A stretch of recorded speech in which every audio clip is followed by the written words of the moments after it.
February 28, 1997. A shootout at the Bank of America in North Hollywood, California. Bank robbers dressed from head to toe in body armor storm the bank.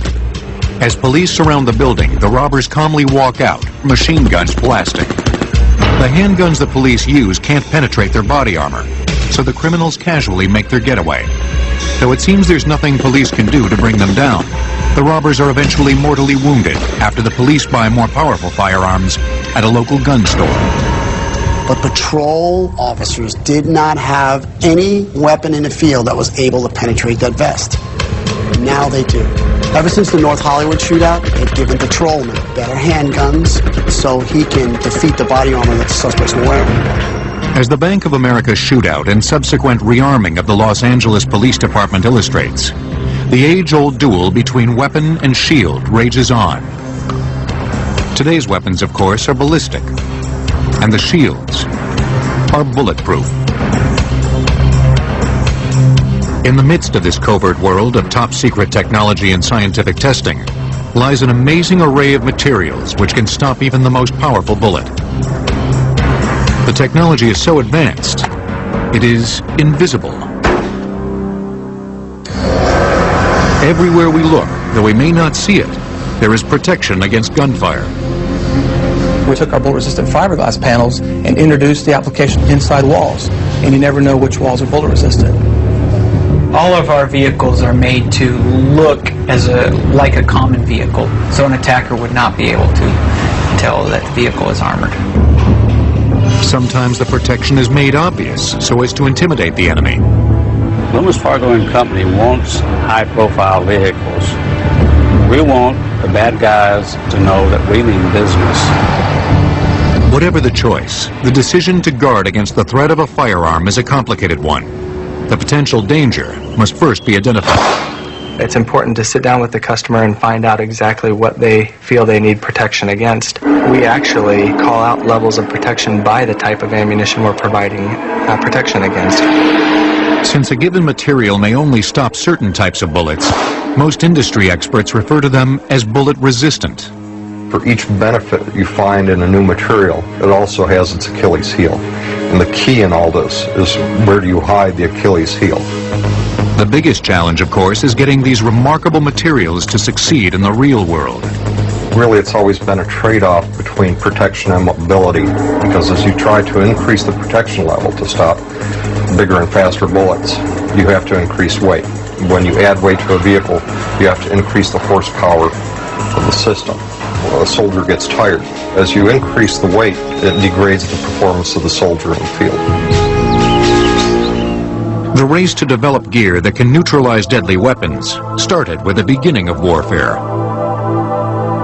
After mastering metallurgy around 7000 BC, ancient cultures began fashioning both weapons and protection against them.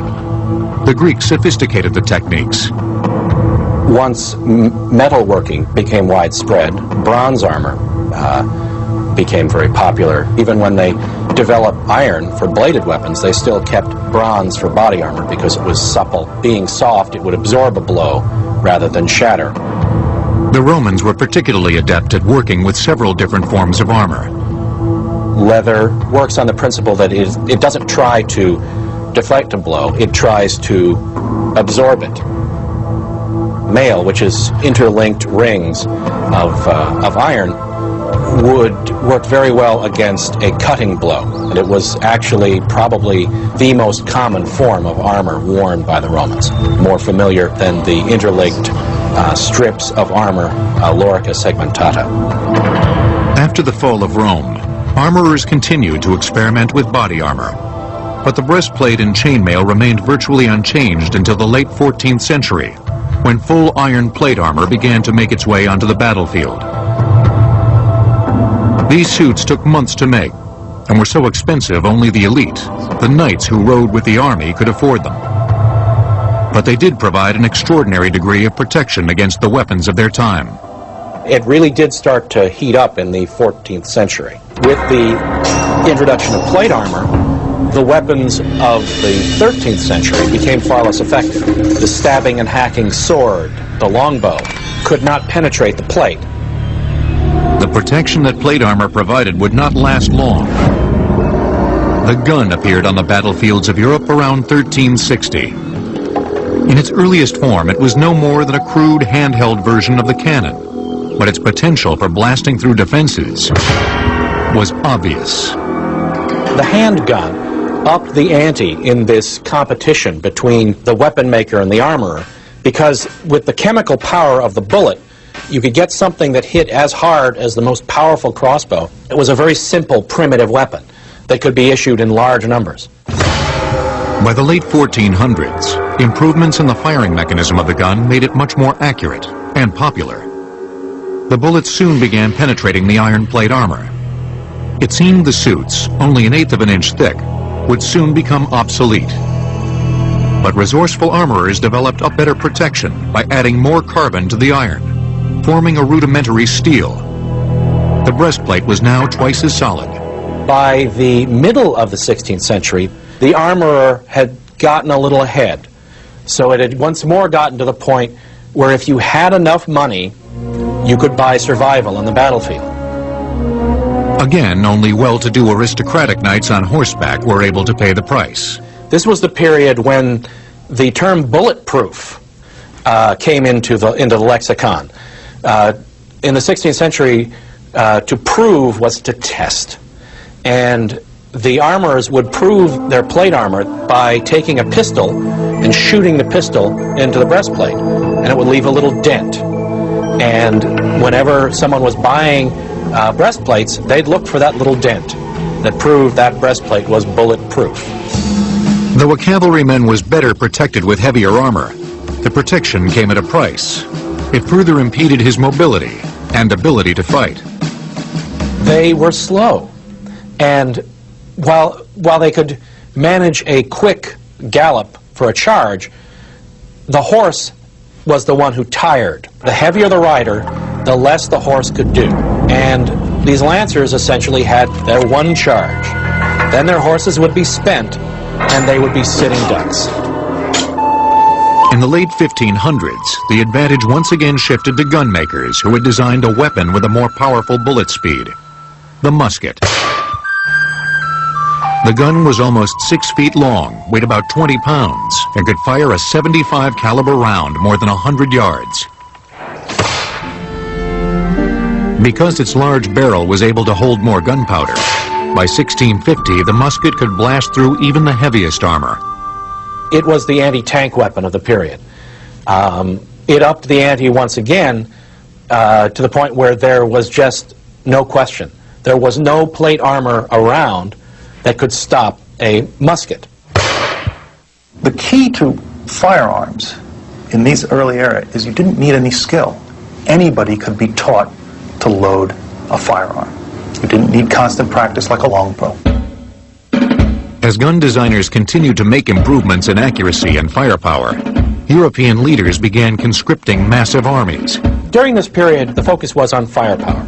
The commanders, who had a very scientific view of warfare, didn't want to distract from that purpose. So they tried to make the soldier a shooting machine. Armor was considered to be a distraction. Guns were cheap, and so were men. Armor had no place on the battlefield. The bullet would hold the upper hand in the race between weapons and protective gear for hundreds of years. It was only when soldiers found themselves trapped in trenches in World War I that a new form of body armor appeared.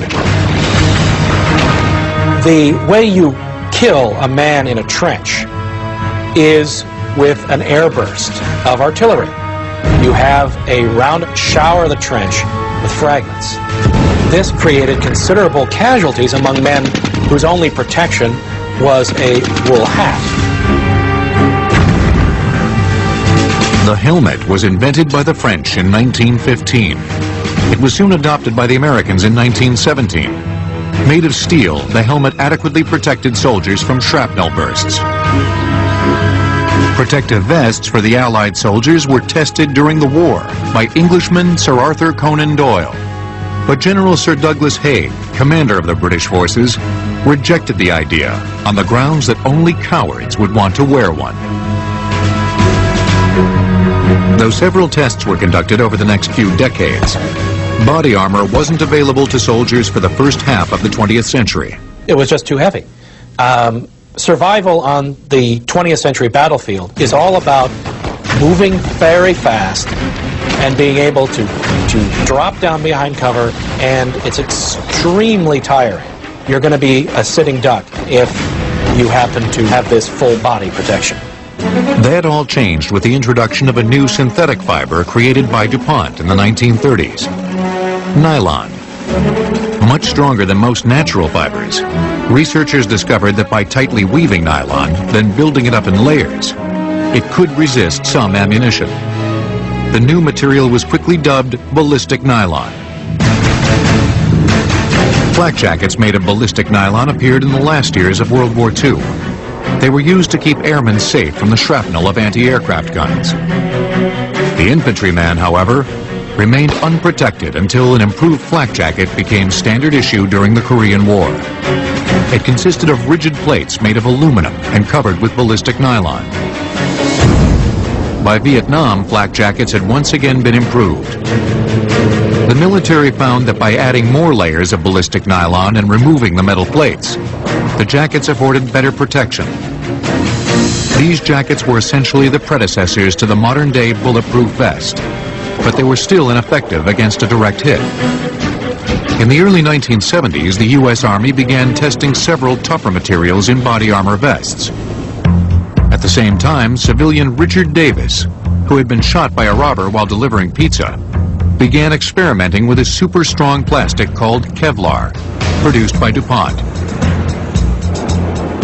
The new material was then being used to strengthen tires, but Davis put the material in a vest and used himself as the test subject. Quite frankly, the officers did not believe that this type of soft material could stop bullets.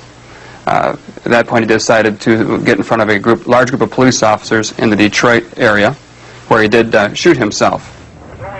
Davis not only wanted to prove he could survive a direct hit, but that he could fire his gun immediately after an attack. I'm going to fire this into a second chance nylon armor. Get up more metal in here. We'll cut this away afterwards to show you. Now we'll assume that those guys over there at the bowling pins are the ones that are doing the shooting on me. And if the shock is not enough to knock me out or kill me, we'll try to kill the bowling pins and find out whether this thing works or not. If it does, we can save 1,000 men in the next 10 years. If it doesn't, they're going to die as I will.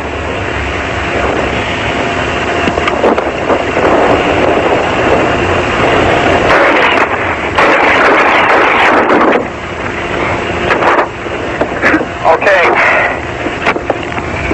It stings. It's enough to make you mad. I'll tell you, have the skin broken. The daring all-or-nothing experiment was a success.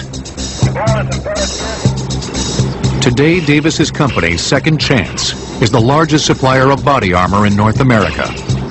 The material for Second Chance vests comes in bulk to the manufacturer, where it is assembled into multiple layers and compressed. Each layer of material has a specific function. The inner layers absorb moisture from the body and help the vest breathe. The outer layer is usually a ballistics nylon that helps slow the bullet down. The middle layer, which is bullet resistant, is usually made of Kevlar, a tightly woven rigid polymer. Its function is to stop a bullet from entering the vest. Because manufacturers strive to design lightweight, comfortable vests, sometimes the material's ability to resist bullets is compromised. In fact, almost 50% of body armor vests fail to stop a round in the testing phase. And so scientists must continually try to develop better materials and designs. Up next, the science of stopping a bullet. The saying, "a flash in the pan," originated when gunpowder in the firing mechanism of a musket rifle was ignited and quickly burned without launching the bullet. Bulletproof will return on Modern Marvels. We now return to Bulletproof on Modern Marvels. Please don't move! To stop a bullet from killing a person takes some pretty amazing science. theoretically, you could put a tombstone around someone's neck if they could carry it, and it would offer a maximum amount of protection against a number of small arms. A tombstone, however, would be extremely impractical. Enter science and technology and a tough rating system to make sure that everything works. Kevlar, produced by DuPont, is effective because it stops a bullet by disseminating the energy over a wider area. Much like a baseball mitt absorbing the impact of a baseball. The person wearing the Kevlar becomes the catcher. At Southwest Research Institute, the Material Development Department Ballistics Division conducts tests on all types of ballistic materials. The materials are usually brought to the small range facility for testing. This is the universal gun system that we use to fire the small arms projectiles in this lab. Here's where we measure our projectile velocity. These are chronograph screens. They have a series of infrared emitters at the top and a series of infrared detectors here at the bottom. Makes a plane of infrared light. When the projectile passes through, it interferes with some of that light, which is detected by the electronics of this, and it sends a signal into the other room to a time interval counter. Based on the known distance between those two screens and the known time between those two screens, we can calculate the velocity. Just beyond the velocity measurement system, we have the target area. The instrumentation that we're going to be using today is the Imicon 468. It's an ultra-high-speed digital camera system. And this camera system will take a picture every 10 nanoseconds. And if you do the math on that, that's 100 million frames per second. And we only get 8 pictures out of it, but we get them very quickly. The data gathered here will be sent to a ballistic scientist who will study and evaluate the information for the client. My role in ballistics research is looking at the ballistic event from a numerical simulation point of view. We do large-scale computations. The first simulation shows a round hitting a hard steel plate, and this is a ball round. It's filled with lead, as you can see. That's the yellow color. And as the round comes down and hits the hard steel plate, you'll see that it begins to deform a lot. That's because the steel plate is strong and it doesn't want to bend. But the bullet's moving very fast, and it continues moving even though the front has stopped. The Institute also studies what happens when a material doesn't stop a bullet. Here we design new armors, and because of that, a lot of our tests, you actually have a perforation of the armor. The bullet goes through because we're really pushing the limit on how light we can go and new designs, ideas like that. Because of that, when we run a test, we compare those things. Like, what happened inside that target plate? Why did it end up failing? Where did the failure start? The Southwest Research Institute is also studying a promising new class of materials, high-tolerance ceramics, which don't shatter, but as of now are too heavy for most situations. We also did a test where a hard ceramic element completely defeat an armor-piercing round. Ceramics are very hard, and as long as they can be kept intact, they're able to completely defeat a round without any deformation or failure of the target. And as we look at that kind of information, we're able to build up a complete picture of what happened to this armor, and through that we're able to design a better armor, one which will stop the round. When the test results are in, the information from labs like these is sent to the government. A rating system has been established to certify that body armor meets certain standards. The program is under the jurisdiction of the National Institute of Justice, or NIJ, governed by the Department of Justice. If it passes, it comes back to us and we issue the certification documents, which goes back to the manufacturer, and we put them in our database so we can attest that they have in fact passed. Testing for military protective gear proceeds quite differently. A company that makes a product for the government must follow strict guidelines. Ceradyne, located in Southern California, produces a large portion of the military's hard body armor.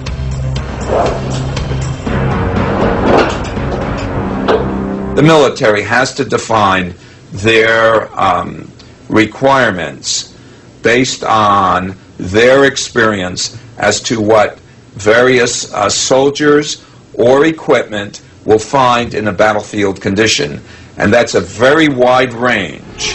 Ceradyne's products, based on advanced technical ceramics, are at the pinnacle of bulletproof materials. The idea of a ceramic stopping a projectile may be quite alien to the normal way of thinking.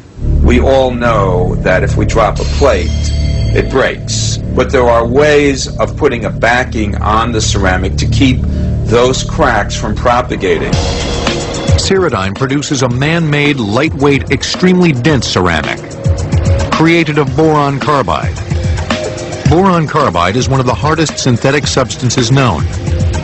It is exceeded in hardness only by a diamond. Because the raw materials are formed and pressed under heat, the process starts in Ceredine's foundry.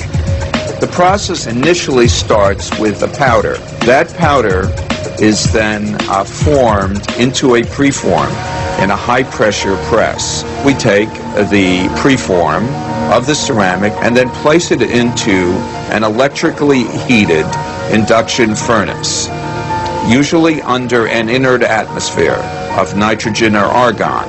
The reason for that, of course, is to stop the tooling and even the ceramic from oxidizing. The furnace is heated up in excess of 2,000 degrees centigrade. The ceramic is then cleaned. We use polymers to put the backing on. The polymers made out of Kevlar are then bonded with resin and then compressed onto the back face of the ceramic in order to ensure that once the projectile has hit the ceramic and broken, it doesn't go any further. Remarkably, materials more brittle than ceramic have been stopping bullets for decades. Glass, the most fragile of building materials, so breakable even a pebble can shatter it. But when glass is combined with a thin layer of polycarbonate made from plastics, it can effectively stop a bullet. It too becomes essentially transparent armor. You need multiple sheets because you don't want the fractures which start at one side to run all the way to the other. So we have an impact happening and we want to try to localize the damage to the glass so that it actually takes many layers but it doesn't break all the way through. Laminated glass was invented for use in autos in 1909. It consisted of several layers of thick glass with thin, clear plastic in between. The layers were bonded together by heat. The glass was used in airplane windshields during World War I, and by the 1920s, in police vans and armored cars. But it wasn't just the cops who used bulletproof glass. Wealthy criminals also paid to have the glass installed in their cars for protection from the police. The Armour had one flaw, though. The car was easy to spot because the windshields were flat. The technology to curve bulletproof glass wouldn't make its appearance for another decade.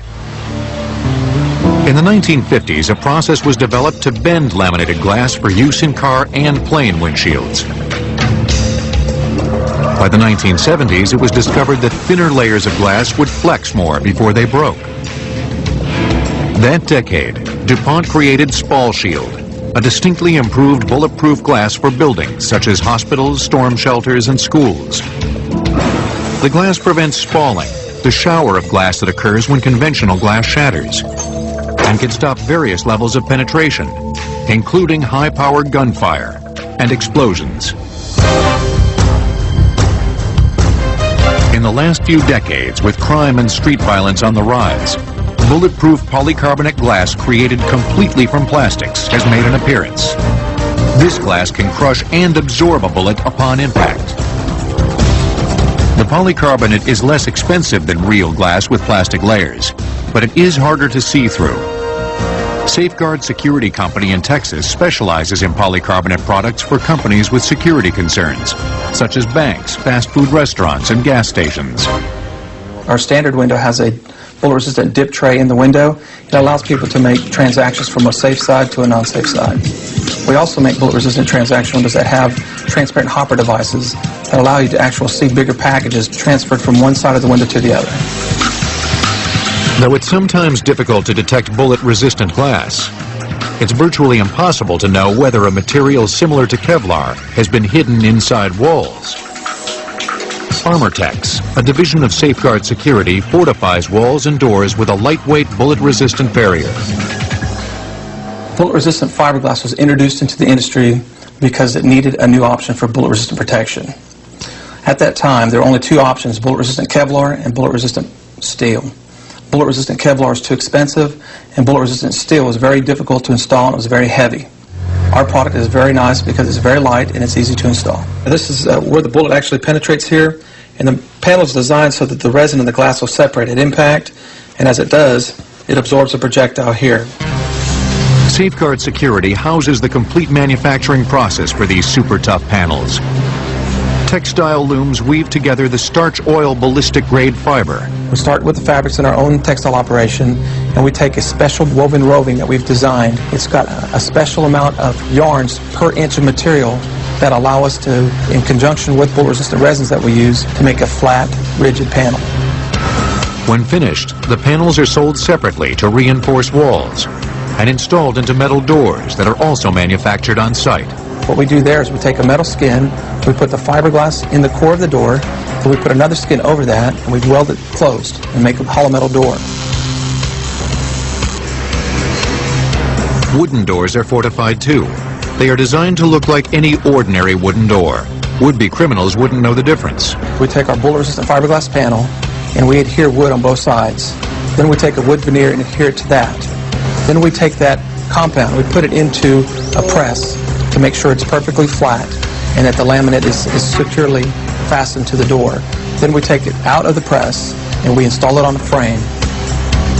While criminals may not know if a wall or door will stop a bullet, the sight of an armored truck is deliberately designed to leave no doubt. Up next, Armour takes to the road. Bulletproof glass can withstand a round of gunfire exerting well over 150,000 pounds of pressure per square inch. Bulletproof will return on Modern Marvels.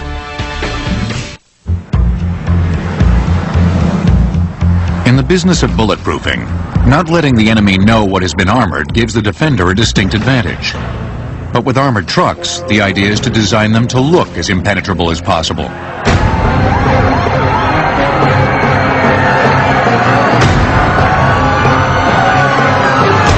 SWAT teams rely on highly fortified, highly intimidating vans called personnel carriers. In the old days, we might have to run up with a police car and position that in between us so we could rescue the victim. The guys that were driving that car or the policemen who were doing that rescue were in great danger. Now at least we have the capability of coming up with a ballistic vehicle that'll stop a lot of the rounds that the suspects are shooting. Inside, it's got very small windshields because they want the majority of the vehicle to be steel. It actually has a shield that pops up and protects somebody who can be up inside that hole with a gun, providing cover fire or whatever we might need him to do. It's a very heavy vehicle. It weighs about 10,000 pounds. The back of the vehicle has 2 bench seats on either side, which can accommodate approximately 6 uniformed SWAT officers in the back. Humans are not the only cargo transported by these moving strongholds. Money is by far the largest haul. Loomis, one of America's biggest money haulers, moves massive amounts of currency for the U.S. government. We basically pick up the money at the Federal Reserve, take it to correspondent banks, and in turn correspondent banks will then send it to commercial banks. Commercial banks will then send it to retail outlets. The company also transports money to and from automated tellers around the country. The imposing trucks, which weigh over 60,000 pounds, are armored throughout with several layers of metal and can withstand multiple high-powered gunfire. Remarkably, these armored vehicles are handmade. At the Supreme Manufacturing Facility near Fort Worth, Texas, it takes a team of craftsmen about 30 days to complete a cab from the ground up. To build an armored truck, we order in the material, we bring it together, cut it to size, and then we lay it out on what we call a jig. And we fully weld the armored truck inside and out. Surprisingly, the walls used to create the frame are made of aluminum. Heavily fortified aluminum absorbs the blow of a bullet by deforming, but not splitting. Once the frame is built, it is put onto the chassis and painted. It's now ready to protect our most valued assets. The progenitor of the armored truck, of course, is the tank, which made its first appearance during World War I. With 2 sides facing off against each other from trenches, generals needed to protect soldiers crossing enemy lines. The tank was the answer. By virtue of its thick steel plates, the tank was bulletproof, and it quickly transformed the landscape of modern warfare. Bulletproof transportation for commercial purposes immediately caught on after the war. In the post-war boom years, businesses were rapidly expanding, and transporting large sums of cash became problematic. Dunbar Armored, among others, helped fill the void. Back in the 20s, people were not paid by check. you were paid in cash from the factory. So the paymaster that worked at a company would have to physically go, get the payroll for that week, and drive back to the factory. And that's where the holdups would take place. The manufacturers found that it was a lot easier just having the armored car pick up the money and deliver to the factories. But criminals soon had their cars specially reinforced with steel panels. The police were forced to follow suit by proofing their own personnel carriers to protect themselves from criminals. Hitler had a bulletproof car designed for him, too, though no one took aim at the car during World War II. When the American 101st Airborne Division finally made their way to Hitler's bunker, they riddled the car with bullets to vent their feelings about its former passenger. After World War II, America experienced another economic boom. All of a sudden, there were banks that had branches out in the suburbs because the people were all moving out into the suburbs. That's when the armored car companies started servicing the branches. When automated tellers sprang up in the early 1980s, the armored truck business once again enjoyed an upsurge in demand. Today, Dunbar is one of the top 3 armored truck companies in the U.S., hauling vast amounts of money for the government and the private sector. As with body armor, mobility versus protection is a key issue for armored trucks. How heavy can you make a truck and its payload and still find an engine to run it? You want to keep the weight down on the vehicle in order to be able to put more weight and coinage and so forth that you are carrying. An armored truck built today, the body of it will last for 15 years. The chassis won't last that long. So you're removing the body maybe 3 times to 3 different chassis.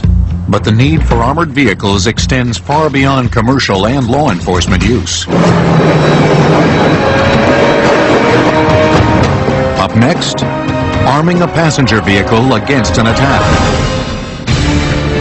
In 1903, a story called The Land Ironclads by H.G. Wells featured a self-propelled armored military vehicle, 13 years before the first tank appeared on the battlefield. Bulletproof will return on Modern Marvels. The news is full of frightening scenarios, conjured by one-word headlines. Ambushes, attacks, kidnappings, hostages, ransoms. Since the 1970s, the rise in terrorism has forced executives, celebrities, and dignitaries to make their cars safe for travel. This has created a lucrative niche for those in the business of providing armor-proofing materials. Texas Armoring in San Antonio, Texas, fortifies passenger vehicles for a range of situations and threat levels around the world. In the United States, the market is growing fast. Most of the clients in the United States have been political figures or religious leaders. As always, balancing protection against mobility is the critical challenge. How to armor a car against heavy gunfire and still have it drive with the ease and maneuverability of a regular car? You are adding 1,500 or 2,000 pounds to a vehicle. The weight added to the vehicle would prevent problems with the suspension, the braking system, but a lot of those we correct when we armor a vehicle. Armorers today are always searching for lightweight materials to lessen the load. SpectraShield, a new super light ballistics material, is used in the doors of the vehicles.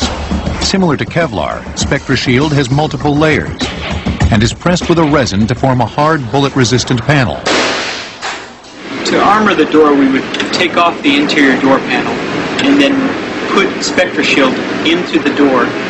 And then when there's not a space where the SpectraShield can fit because of the thickness of the SpectraShield, we would replace it with ballistic steel. Then we would replace the door panel, and all the wiring basically stays the same. Then the window would be placed in and it would be fixed. The process is repeated throughout the car with various materials. When we armor a vehicle, the entire passenger compartment, which is the whole cabin area of the vehicle, will be protected, as well as the gas tank, the battery, the radiator, which would allow a vehicle more time to get out of the situation. The floor and ceiling of the cab is lined with thick ballistic nylon. The high hardened steel is the material we use in the firewall and in the pillars and posts, everywhere that needs to be protected against direct hits of high-power rifle. When finished, these cars look as if they're straight off the showroom floor, but they're as safe a fortress as the armored truck. An attacker would not be able to tell that the vehicle is armored. O'Gara, Hess and Eisenhart, the world's largest passenger vehicle armoring company, designed the first presidential bulletproof car at the behest of the Secret Service for President Harry S. Truman in 1948. They have fortified each presidential limousine since then. Like Texas Armoring, their clients fear terrorist threats as well. O'Gara, Hess and Eisenhart also beefs up many luxury cars for the private sector. And they armor vehicles for the military. We are the sole source provider of the up-armored Humvee for the U.S. Army and Air Force. And this is a wheeled armored vehicle that's capable of defeating assault rifle threats and landmine attacks. As with armored trucks, aluminum is used to fortify O'Gara, Hess and Eisenhart's passenger vehicles. The material speaks for itself. Every client who has been attacked by gunfire while driving O'Gara, Hess and Eisenhart's vehicles has survived.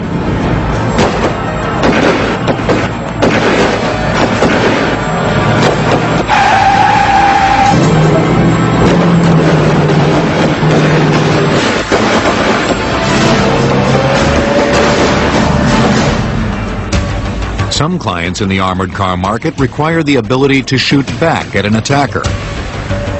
Ibis Tech in Pennsylvania has created a remarkable bulletproof vehicle with a remote-controlled large-caliber gun that can do just that. The company produces about 100 trucks a year with an asking price of up to $500,000. Ibis Tech has developed the Cobra Viper in response to known threats in particularly the Middle East. Our objective was to provide security and protection which does not look offensive in nature.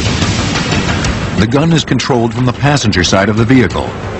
It is fully stabilized. It has gyroscopes that determine the movement of the vehicle, the movement of the weapon as it's being fired, so that it stabilizes the system so that you get very accurate fire, even on the move.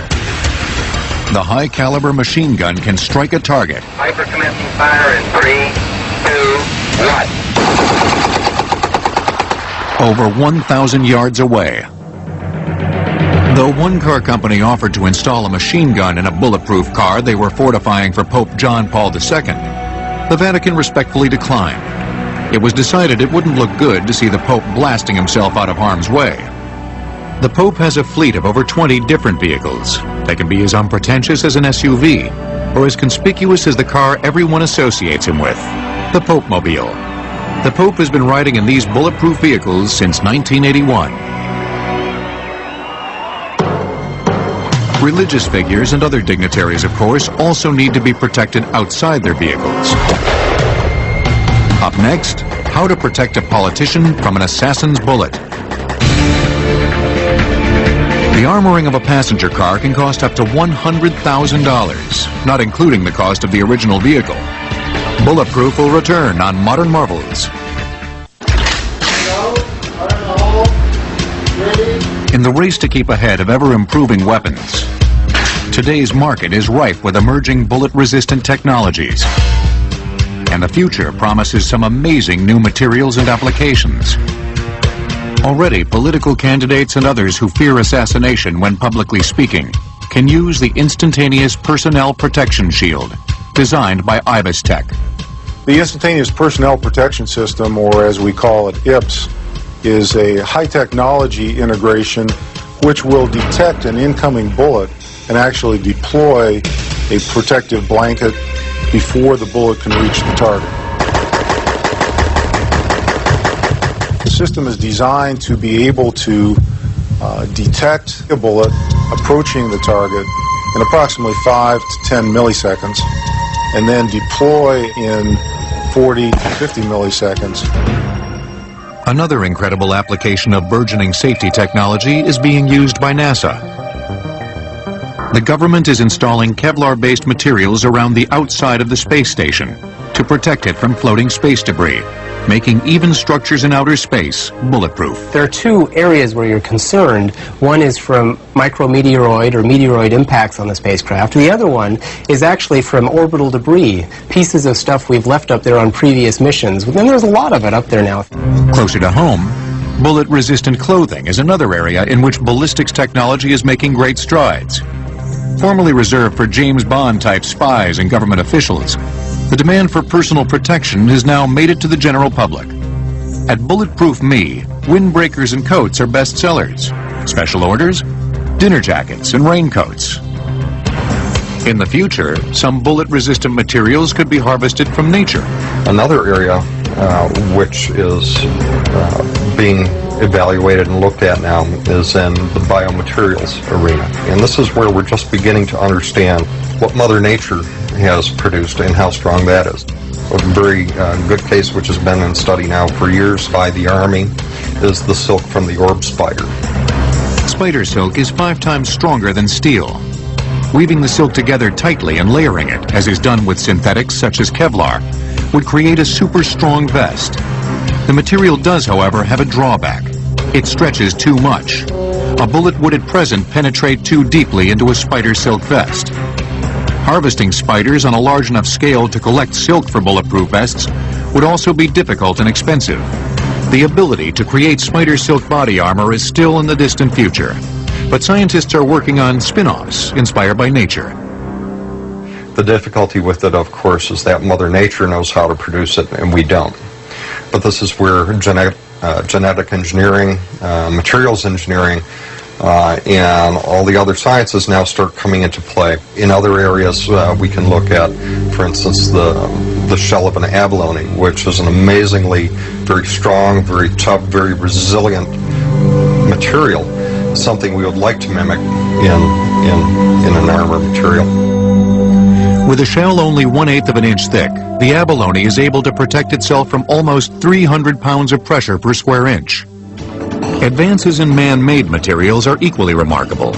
In the future, bulletproof smart materials will work by remembering what their original shape was and bouncing back into it.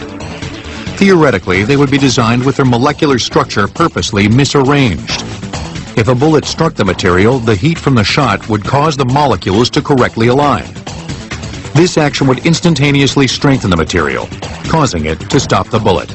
Smart materials are still very much off in the future, mainly because when a bullet impacts a piece of armor, that occurs in such a very short time frame that's not clear yet as though those materials will actually be able to respond in thousandths of a second.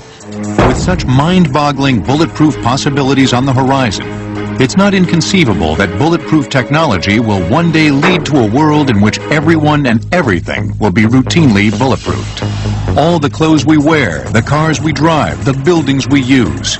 But if history is any guide, the day the world really figures out a way to bulletproof itself will be the same day some new, as yet unimaginable weapon of death will emerge, and the whole long cycle of devising ways to protect ourselves will begin all over again.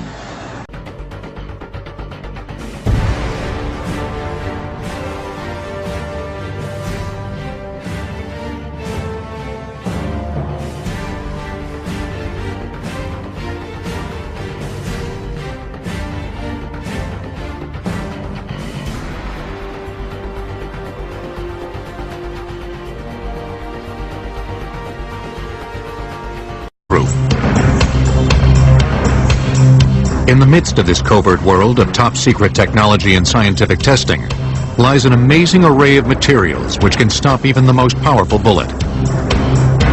The technology is so advanced, it is invisible. Everywhere we look, though we may not see it, there is protection against gunfire. We took our bullet-resistant fiberglass panels and introduced the application inside walls, and you never know which walls are bullet-resistant. All of our vehicles are made to look like a common vehicle, so an attacker would not be able to tell that the vehicle is armored. Sometimes the protection is made obvious so as to intimidate the enemy. Loomis Fargo & Company wants high-profile vehicles. We want the bad guys to know that we mean business. Whatever the choice, the decision to guard against the threat of a firearm is a complicated one. The potential danger must first be identified. It's important to sit down with the customer and find out exactly what they feel they need protection against. We actually call out levels of protection by the type of ammunition we're providing protection against. Since a given material may only stop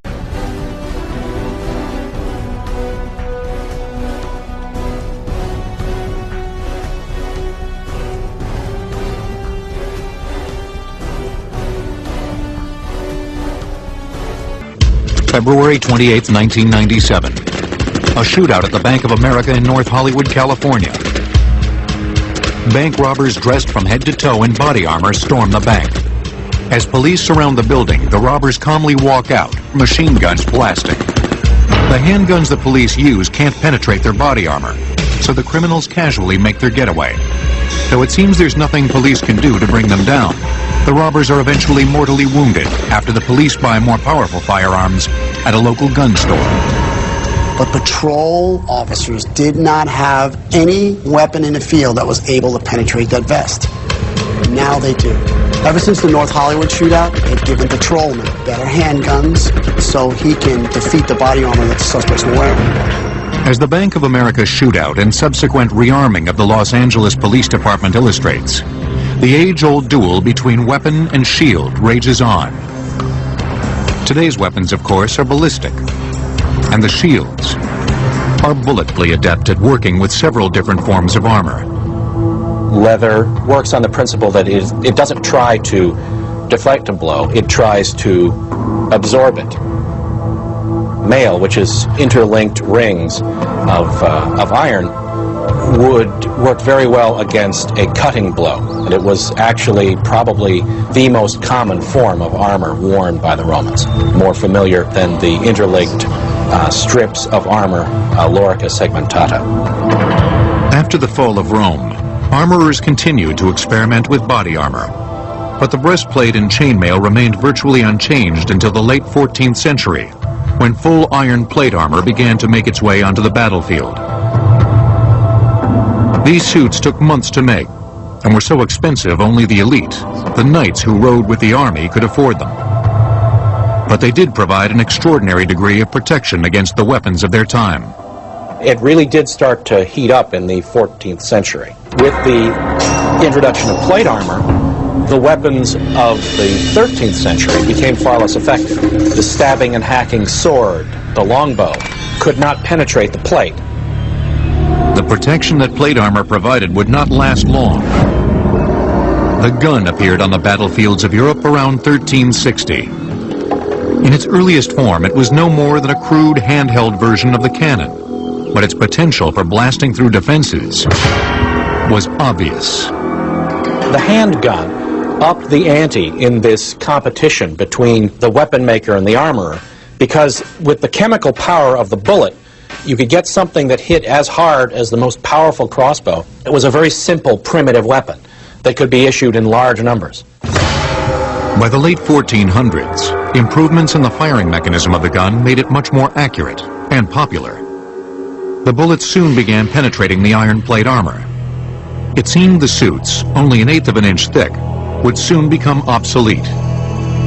But resourceful armorers developed a better protection by adding more carbon to the iron, forming a rudimentary steel. The breastplate was now twice as solid. By the middle of the 16th century, the armorer had gotten a little ahead. So it had once more gotten to the point where if you had enough money, you could buy survival on the battlefield. Again, only well-to-do aristocratic knights on horseback were able to pay the price.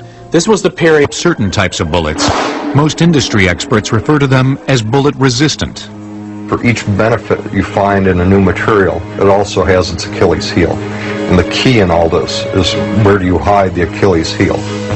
The biggest challenge, of course, is getting these remarkable materials to succeed in the real world. Really, it's always been a trade-off between protection and mobility, because as you try to increase the protection level to stop bigger and faster bullets, you have to increase weight. When you add weight to a vehicle, you have to increase the horsepower of the system. Well, a soldier gets tired. As you increase the weight, it degrades the performance of the soldier in the field. The race to develop gear that can neutralize deadly weapons started with the beginning of warfare. After mastering metallurgy around 7000 BC, ancient cultures began fashioning both weapons and protection against them. The Greeks sophisticated the techniques. Once metalworking became widespread, bronze armor became very popular. Even when they developed iron for bladed weapons, they still kept bronze for body armor because it was supple. Being soft, it would absorb a blow rather than shatter. The Romans were particularly